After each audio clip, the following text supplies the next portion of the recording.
Цифра тортын қалай оңай жасауға болады? Сәлем достар, алдыңғы мясной пирог видеосында айтылған цифра тортын жасап көреміз. Өте оңай әрі тез дайындалатын жолын көрсетемін бүгін. Видеоны соңына дейін қарап, каналға тіркеліп, қоңыраушаны басып қойыңыз. Себебі сіз іздеп жүрген хит рецептердің видеосын түсіремін алдағы уақытта. Ең алдымен кремді жасаудан бастаймыз. Ол үшін бізге қажет ыстық кілегей және де ақ шоколад керек болады. Кілегейді микроволновкада немесе газге қойып, жақсылап қыздырып алыңыздар. Шоколадтың үстінен құйып, 2 минуттай қалдырамыз. Сол кезде шоколад жақсы ериді. 2 минут өтті. Енді осындай блендердің көмегімен екеуін жақсылап езіп аламыз. Сол кезде түйіршік болмай, біркелкі болып шығады. Бетін целлофанмен жауамыз, ауа өтпейтіндей етіп, тығыз қылып, бетіне тигізіп жауыңыздар. Содан соң тоңазытқышқа 1 түнге қалдырсақ болады, немесе мұздатқышқа 3-4 сағатқа қоямыз. Торттың қамырын жасаймыз. Ол үшін бізге қажет май, қант, ұн, бал, ас содасы, жұмыртқа керек болады.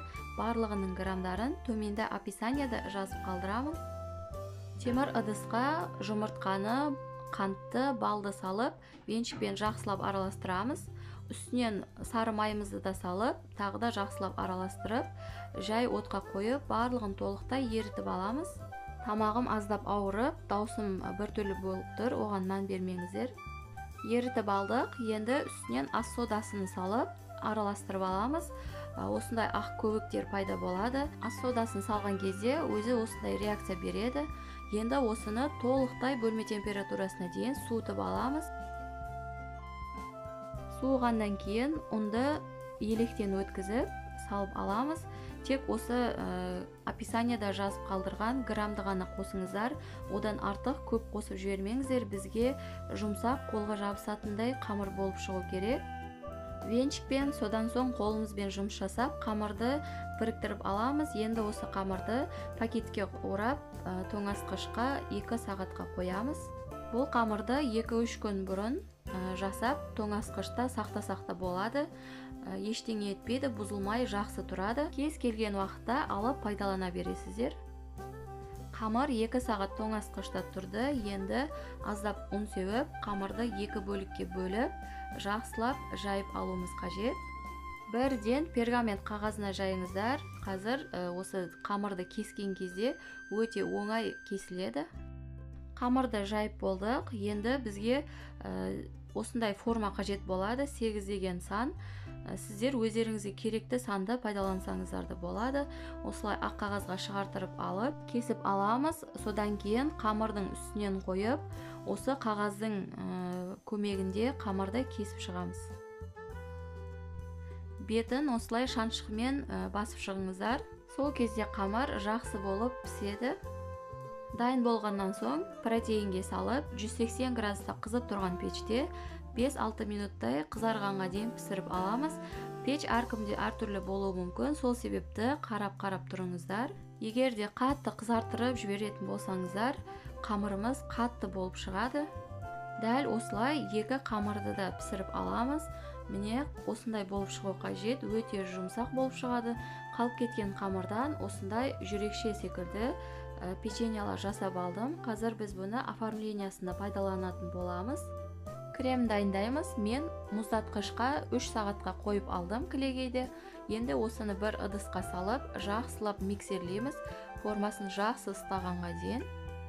Бұл тортқа крем-чиз на масле деген тағы да басқа кремдерді де пайдалансаңыздар болады. Бірақ өз формасын жақсы ұстайтын крем болу керек. Енді үстінен сүзбелі ірімшігімізді салып, тағы да жақсылап толықтай миксерлеп аламыз. Миксерлеп болдық. Тортымыз өте тәтті болғанын қаласаңыздар, қант ұнтағını осы ситадан өткізіп саламыз. Тағы да жақсылап миксерлейміз. Крем дайын болды. Міне осындай тығыз, өз формасын жақсы ұстайтын крем болып шығады. Вупи-пайға арналған насатканы кондитерлік қапшыққа салып, кремнің жарты бөлігін салып аламыз. Тортты жинаймыз. Осындай подложка менде 30-30 сантиметрлік кремді аздап жағып аламыз подложкаға. Үстінен осы коржымызды қойып, кремді Ең алдымен шеттерінен бастап осылай видеода көрсетілгендей етіп барлық жеріне жағып аласыздар.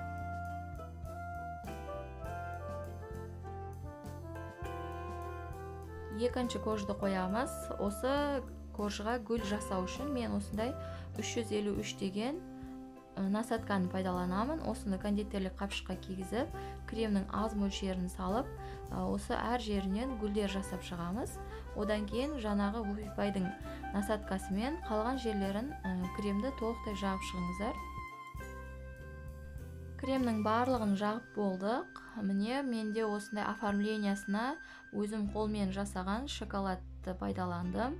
Сіздерге осы шоколадты қалай жасалу керектігі туралы видео керек болса, төменге комментарияға жазып кетсеңіздер, қалай жасалуы керектігі туралы видеосымен бөлісетін боламын. Қалған жерлеріне кез келген өздеріңізге ұнаған жеміс жидектермен, шоколадтармен оформлениясын жасай бересіздер. Мен осындай таңқурай, голубика секілді ягодаларды пайдаланамын. Сол кезде торт өте әдемі әрі сәнді болып көрінеді. Оформлениясын болғаннан соң 2-3 сағатқа тоңазытқышқа қойып қойыңыздар. Сол кезде торттың дәмі өте дәмді болып, ылғалды болып шығады.